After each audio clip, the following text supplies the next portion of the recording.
আসসালামু আলাইকুম রহমতুল্লাহি ওবরাকাতু নাহমাদুহু ওয়া নুসাল্লি আলা রাসূলিহিল কারীম আম্মা বা'দু ফাআউযু বিল্লাহি মিনাশ শাইতানির রাজীম বিসমিল্লাহির রহমানির রহিম। রাসেল নামে এক ভাই প্রশ্ন করেছেন, শহীদ কারা? ইদানিং অনেকের মৃত্যুর পর তাদেরকে শহীদ বলে আখ্যা দেয়া হয়, ব্যাপারটি কতটুকু সঠিক বলবেন কি? প্রিয় ভাই, রাসেলের উত্তরে আমরা বলতে চাই যে এই পৃথিবীতে আল্লাহর দ্বীনকে বাস্তবায়ন করতে যে অথবা বিজয়ী করতে যে কাফেরদের বিরুদ্ধে সশস্ত্র সংগ্রামে যে মুমিন ব্যক্তি নিহত হয় তাকে শহীদ বলে। আমি আবারও বলছি, আল্লাহর জমিনে আল্লাহর দ্বীনকে বিজয়ী করতে যে কাফেরদের বিরুদ্ধে সশস্ত্র সংগ্রামে যে মুমিন ব্যক্তি নিহত হয় তাকে শহীদ বলা হয়। সহিহ বুখারীর বর্ণনায় এসছে যে সাহাবারা আল্লাহ রাসূল সাল্লাল্লাহু আলাইহি সাল্লামকে জিজ্ঞেস করেছিলেন যে, হে আল্লাহ রাসূল, কারা আল্লাহ রাস্তায় জিহাদ করছে এটা আমরা কিভাবে বুঝবো? তার উত্তরে আল্লাহর হাবিব সাল্লাল্লাহু আলাইহি ওয়াসাল্লাম বলেছিলেন, মান কাতালা লিতাকুনা কালিমাতুল্লাহি হিয়াল উলিয়া ফাহুয়া ফি সাবিলিল্লাহ। যে ব্যক্তি আল্লাহর দ্বীনকে, আল্লাহর বিধানকে কিংবা আল্লাহর আইনকে বাস্তবায়নের জন্য, আল্লাহর দ্বীনকে বিজয়ের জন্য যে সংগ্রাম করে যাচ্ছে সেই আল্লাহর রাস্তায় আছে। আর সে আল্লাহর রাস্তায় থাকা অবস্থায় যদি কেউ মৃত্যুবরণ করে বা নিহত হয় তাকে ইসলাম শহীদ বলে ঘোষণা করেছে। তবে সেক্ষেত্রে একটি শর্ত রয়েছে, সেটি হচ্ছে দুন আগারাদিন মিন আগারাদিদ দুনিয়া। দুনিয়ার কোনো কারণে, দুনিয়ার কোনো লোভে পড়ে, দুনিয়ার কোনো স্বার্থের জন্য যদি কেউ আল্লাহ রাস্তায় জেহাদ করে মৃত্যুবরণও করে, সে শহীদের কোনো মর্যাদা বাদাম আল্লাহ তাআলার কাছে নেই। কেননা আমরা হাদিস থেকে জেনেছি অনেক শহীদ কিয়ামতের ময়দানে আল্লাহ তাআলা তাদেরকে জাহান্নামে ফেলে দিবেন। আল্লাহ বলবেন যে, তুমি তো দুনিয়াতে জেহাদ করেছিলে যে মানুষ তোমাকে বীর বলবে, মানুষ তোমাকে সাহসী বলে ঘোষণা দিবে, বাহাবা পাওয়ার জন্য তুমি জেহাদে অংশগ্রহণ করেছিলে এবং সেখানে নিহত হয়েছ। তো তুমি নিহত হওয়ার পরে মানুষ তো তোমাকে বীর বলেছে, বাহাবা দিয়েছে, সাবাস বলেছে, যে কারণে তুমি এই জিহাদে অংশগ্রহণ করেছো সেটা দুনিয়াতেই তুমি পেয়েছো। তো আমার কাছে তুমি কি চাও? আমার কাছে তোমার জন্য কিছু নেই। Go to the hell fire, জাহান্নামে যাও। তাকে আল্লাহ তাআলা উপর করে জাহান্নামে নিক্ষেপ করবেন। তো এজন্য শর্ত হচ্ছে যে দুনিয়ার কোনো স্বার্থে নয়, শুধুমাত্র কেবলমাত্র আল্লাহর দ্বীনকে আল্লাহর জমিনে বিজয়ী করার জন্য যদি কেউ সশস্ত্র সংগ্রামে নিহত হয় তাদেরকে শহীদ বলা হয়। এখন প্রশ্ন হচ্ছে, যারা কাফেরদের বিরুদ্ধে জেহাদ করতে যে যুদ্ধে নিহত হলো তারা শহীদ, তারা ছাড়া কি আর কেউ শহীদ হতে পারবে না? এই প্রসঙ্গে আমরা বলবো যে বেসিকলি ইসলামী শরিয়াতে শহীদ দুই ধরনের। ইবনু হাজার আল আসকালানি উনিও শাহাদাতের প্রকারভেদ করতে যেয়ে বলেছেন যে শহীদ দুই প্রকার। একটা হচ্ছে শাহিদুদ দুনিয়া ওয়াল আখিরা, যেটা আমরা বলেছি যারা আল্লাহ রাস্তায় নিহত হয়েছে তারা। আরেকটা হচ্ছে শাহিদুল আখিরা, যারা দুনিয়াতে আল্লাহর রাস্তায় নিহত হয়নি কিন্তু পরকালে তারা শাহাদাতের মর্যাদা লাভে ধন্য হবে। প্রথম প্রকার হচ্ছে শাহিদুদ দুনিয়া ওয়াল আখিরা, যেটাকে আমরা বলি শাহাদাতে হাকিকি, মানে প্রকৃত শহীদ। এরাই হচ্ছে মূলত শহীদ। এদেরকে আল্লাহ তাআলা মৃত বলতে নিষেধ করেছেন। আল্লাহ তাআলা বলেছেন, ওয়ালা তাকুলু লিমান ইউকতালু ফি সাবিলিল্লাহি আমওয়াত বাল আহইয়া ওয়ালাকিন লা তাশউরুন।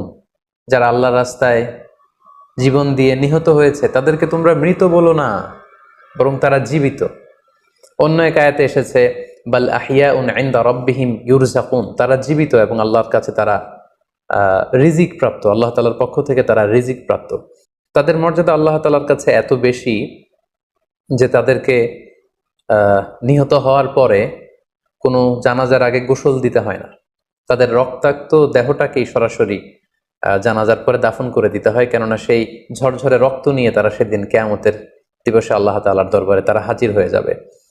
এবং আমরা যদি কোরআনের দিকে তাকাই, কোরআন আমাদেরকে জানিয়েছে, আনা আমাল্লাহু আলাইহিম মিনান নাবিয়িন ওয়াস সিদ্দিকিন ওয়াশ শুহাদাই ওয়াস সালিহিন, মানে সবচেয়ে শ্রেষ্ঠ তাবাকা বা দারাজা হচ্ছে নবীদের দারাজা, নবীদের পরে হচ্ছে সিদ্দিকিনদের দারাজা, এবং সিদ্দিকিনদের পরেই যাদের মর্যাদা আল্লাহ তাআলার কাছে সবচাইতে বেশি তারা হচ্ছে শুহাদা।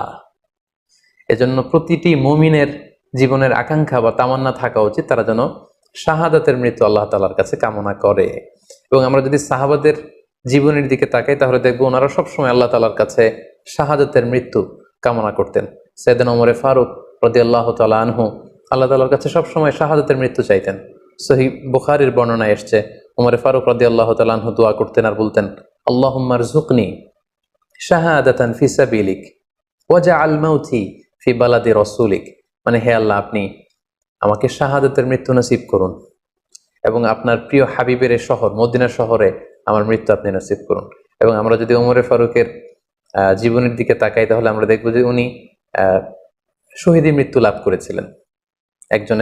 একজন অ্যাসাসিনেটরের মাধ্যমে আত্মাইর আঘাতে তিনি শহীদ হয়েছিলেন এবং আল্লাহ রাসূল সাল্লাল্লাহু আলাইহি ওয়াসাল্লামের পাশে আবু বকর রাদিয়াল্লাহু তাআলা আনহু কবর, তার পাশেই কিন্তু ওমর ফারুকের কবর। তার মানে মদিনাতেই তিনি আল্লাহ রাসূল সাল্লাল্লাহু আলাইহি ওয়াসাল্লামের পাশে মৃত্যুবরণের পরে শোয়ার সৌভাগ্য তিনি অর্জন করেছেন। তাহলে এই আলোচনা থেকে আমরা বুঝলাম যে প্রকৃত শহীদ হচ্ছে যারা আল্লাহর রাস্তায় নিহত হয় এবং এর মর্যাদা আল্লাহ তাআলার কাছে অনেক বেশি। কিন্তু এই শাহাদাতে হাকিকি বা প্রকৃত শহীদ ছাড়াও আরো অনেক মৃত ব্যক্তিকে আল্লাহ রাসূল সাল্লাল্লাহু আলাইহি ওয়াসাল্লাম শহীদী মৃত্যুর সুসংবাদ দিয়েছেন। তারা জেহাদে অংশগ্রহণ করেনি, তারা কাফিরদের আঘাতে নিহত হয়নি, তারা প্রকৃত শহীদ নয়, কিন্তু কিয়ামতের দিন তারা শাহাদাতের মর্যাদা লাভ করবে। তারা কারা? এ ব্যাপারে আমরা সহিহ মুসলিমের একটি হাদিস এখানে উল্লেখ করতে চাই, যেখানে আল্লাহ রাসূল সাল্লাল্লাহু আলাইহি ওয়াসাল্লাম সাহাবাদেরকে জিজ্ঞেস করেছেন, মা তা'উদ্দুনা শাহিদা ফীকুম, ওহে সাহাবারা, তোমরা কাদেরকে শহীদ বলে মনে করো? সাহাবারা বললেন, যারা আল্লাহর রাস্তায় নিহত হয় তারা শহীদ। তখন আল্লাহ রাসূল সাল্লাল্লাহু আলাইহি ওয়াসাল্লাম বললেন, ইন্না শুহাদা উম্মতি ইদান লাকালিল, এরকম হলে তো আমার উম্মতের মধ্যে শহীদদের সংখ্যা একেবারে কম। যারা জেহাদের সুযোগ পাবে না, জেহাদের ময়দানে কাফিরদের বিরুদ্ধে সশস্ত্র সংগ্রাম করে যারা নিহত হওয়ার সুযোগ পাবে না, তাহলে তো তারা শহীদ হতে পারবে না। সাহাবারা এই কথা শুনে বললেন, ইয়া রাসূলুল্লাহ, তাহলে কারা শহীদ আপনি বলেন। তখন আল্লাহ রাসূল সাল্লাল্লাহু আলাইহি ওয়াসাল্লাম বললেন যে যারা আল্লাহর রাস্তায় নিহত হয় তারা তো শহীদ বটেই, পাশাপাশি ওমান মাতা ফি তাউনি ফাহুয়া শাহীদ, মহামারীতে যারা মারা যায় তারাও কিন্তু শহীদ। প্লেগ রোগে বা মহামারীতে, এই যে করোনা ভাইরাসের সময় যারা ঈমানের সাথে ইন্তেকাল করেছে তাদেরকেও আল্লাহ তাআলা শাহাদাতের মর্যাদা দান করবেন। ওমান মাতা ফিল বাতনি ফাহুয়া শাহীদ, পেটের পীড়ায়, পেটের কোনো রোগে যদি কেউ আক্রান্ত হয়ে মারা যায় সে কিয়ামতের দিন শাহাদাতের মর্যাদা লাভ করবে।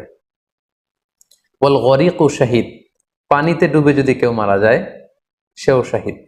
এভাবে অন্যান্য আরো অনেক হাদিসে, কোনো হাদিসে 5 জন, কোনো হাদিসে 7 জন, কোনো হাদিসে আরো বেশি, এভাবে আরো অনেক ব্যক্তিকে আল্লাহ রাসূল সাল্লাল্লাহু আলাইহি ওয়াসাল্লাম শাহাদাতের মর্যাদা লাভে তারা কিয়ামতের দিন ধন্য হবে এই মর্মে তিনি আমাদেরকে জানিয়েছেন।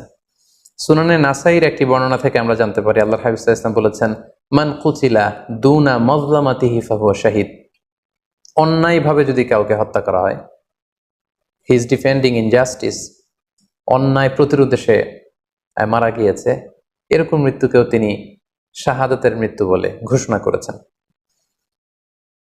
সুনানে তিরমিজির আরেকটি বর্ণনায় আল্লাহ রাসূল সাল্লাল্লাহু আলাইহি ওয়াসাল্লাম আরো কিছু ব্যক্তিকে শহীদ বলে ঘোষণা করেছেন। যেমন তিনি বলেছেন, মান কুতিলা দুনা দীনিহি ফাহুয়া শাহীদ, কেউ তার দ্বীনকে হেফাজত করতে যেয়ে যদি মৃত্যুবরণ করে সে শহীদ।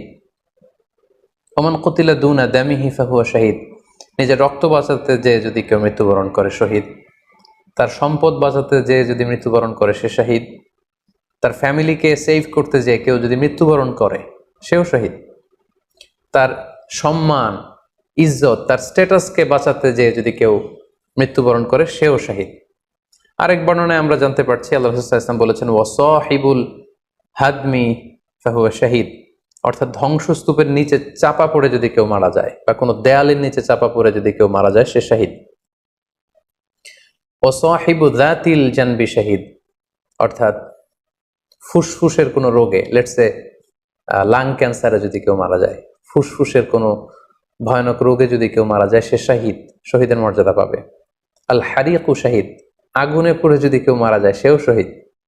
ওয়াল মারআতু তামুতু বিজুমআইন শাহীদ, বাচ্চা পেটে ধারণ করেছে, অর্থাৎ গর্ভবতী মা যদি এই প্রেগন্যান্সির কারণে কিংবা বেবি ডেলিভারি করতে যেয়ে যদি মারা যায় সেও কিন্তু শহীদদের কাতারে দাঁড়াবে।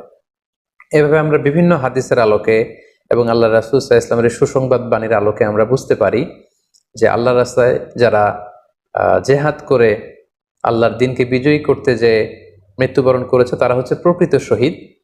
তাদের মর্যাদা আল্লাহ তাআলার দরবারে অনেক অনেক বেশি। কিন্তু এই শহীদ ছাড়াও আরো অনেক ধরনের মৃত্যুকে আল্লাহর হাবিব সাল্লাল্লাহু আলাইহি ওয়াসাল্লাম শাহাদাতের মৃত্যুর সাথে ঘোষণা করেছেন। সো যারা জেহাদে মারা গেল তারাই শহীদ, বাকিদেরকে শহীদ বলা যাবে না, এই কথাটি ঠিক নয়। বরং আল্লাহ রাসূল সাল্লাল্লাহু আলাইহি ওয়াসাল্লাম নিজেই চেয়েছেন, তিনি বলেছেন যে তোমরা যদি শুধু এই এক শ্রেণীকে শহীদ বলো তাহলে তো আমার উম্মতের মধ্যে শহীদের সংখ্যা একেবারে কম। আর আমি চাই আমার উম্মতের মধ্যে থেকে অনেক সংখ্যক লোক এই শাহাদাতের দারাজা, এই মর্তবা, এই মর্যাদা লাভ করে ধন্য হোক। তাই আমরা যে কেউ একটি বর্ণনার কথা বললাম, এছাড়াও আরো অনেকগুলো বর্ণনা আছে। এই ধরনের মৃত্যু যারা বরণ করেছে, লেটসে পানিতে ডুবে, আগুনে পুড়ে, পেটের পীড়ায়, নিজের সম্পদ বাঁচাতে যে, অন্যায়ের প্রতিরোধ করতে যে, সন্তান ভূমিষ্ঠ করতে যে, এরকম যত ধরনের মৃত্যু রয়েছে, এ ধরনের মৃত্যুকে আল্লাহ রাসূল সাল্লাল্লাহু আলাইহি ওয়াসাল্লাম শহীদি মৃত্যু বলেছেন। এবং কিয়ামত দিবসে এই সমস্ত লোকেরাও তারা শাহাদাতের মর্যাদা লাভে ধন্য হবে ইনশাআল্লাহ। আশা করি প্রশ্নের উত্তর আপনি পেয়েছেন। আল্লাহ তাআলা আমাদের সবাইকে সঠিকভাবে ইসলাম জানার, বুঝার এবং সে অনুযায়ী মানার তৌফিক দান করুক। হাযা মা ইনদি ওয়াল ইলমু ইনদাল্লাহ আলাইহি তাওয়াক্কালতু ওয়া ইলাইহি উনীব। ওয়াসসালামু আলাইকুম ওয়া রাহমাতুল্লাহি ওয়া বারাকাতুহু।